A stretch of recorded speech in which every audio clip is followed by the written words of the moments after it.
Ke kasus lain, Saudara, Kapolri Jenderal Listio Sigit Prabowo memastikan akan menindak tegas siapapun yang terlibat dalam transaksi jual beli emas dari tambang ilegal. Transaksi ilegal ini ditaksir mencapai 25,8 triliun rupiah.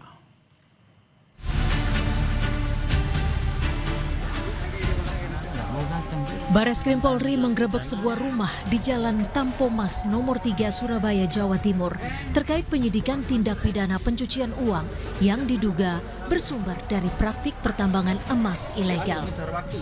Transaksi jual beli emas dari tambang ilegal ini ditaksir mencapai 25,8 triliun rupiah.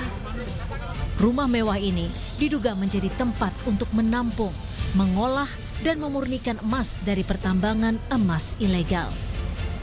Dari hasil penggeledahan selama 8 jam, Bareskrim Polri mengeluarkan 4 boks barang bukti yang di dalamnya berupa emas batangan, dokumen, hingga alat bukti elektronik.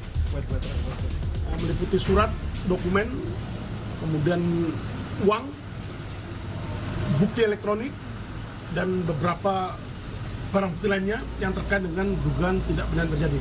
Ya, sementara itu rekan-rekan. Untuk emas batangan apakah ada yang disita, Jenderal? Emas batangan? Ya, termasuk di dalamnya. Ya. Termasuk. Jumlahnya berapa? Nanti kita update ya, nanti kita update. Tapi yang sampai jelas, sampai kiloan, Jenderal? Tadi terlihat berat. Lebih. Ya. Pakar tindak pidana pencucian uang Yenti Garnasi menegaskan, penanganan kasus ini sejatinya tidak berhenti pada pelanggaran administrasi saja, melainkan tindak pidana administratif. Yenti bilang, barang yang masuk tanpa dokumen merupakan bagian dari penyelundupan. Meskipun ini pelanggaran administratif, harus dilihat sanksinya apa. Sanksinya itu pidana. Ini tuh waktu barang itu masuk tanpa dokumen itu adalah penyelundupan. Kalau tanpa dokumen itu adalah penyelundupan fisik. Tapi kalau ada dokumennya, tetapi dokumennya itu direndahkan harganya, markdown, itu berarti pelanggaran administrasi kepabeanan bersanksi pidana. Jadi ini adalah ranahnya tindak pidana administratif, bukan pelanggaran administrasi saja. Tak hanya di Surabaya, Bareskrim Mabes Polri juga menggeledah toko emas di Nganjuk, Jawa Timur. Penggeledahan ini diduga terkait tindak pidana pencucian uang dan produksi emas ilegal.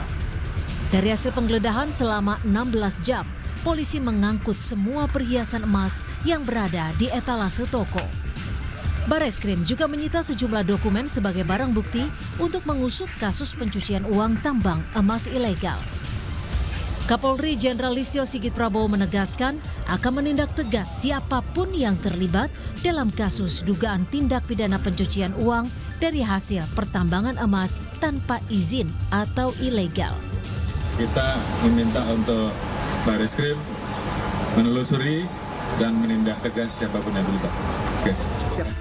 Hingga saat ini Bareskrim Polri masih menelusuri siapa saja yang terlibat, termasuk pola kejahatan terkait dugaan TPPU dari aktivitas transaksi jual beli emas dari tambang ilegal yang ditaksir mencapai 25,8 triliun rupiah. Tim Liputan, Kompas TV.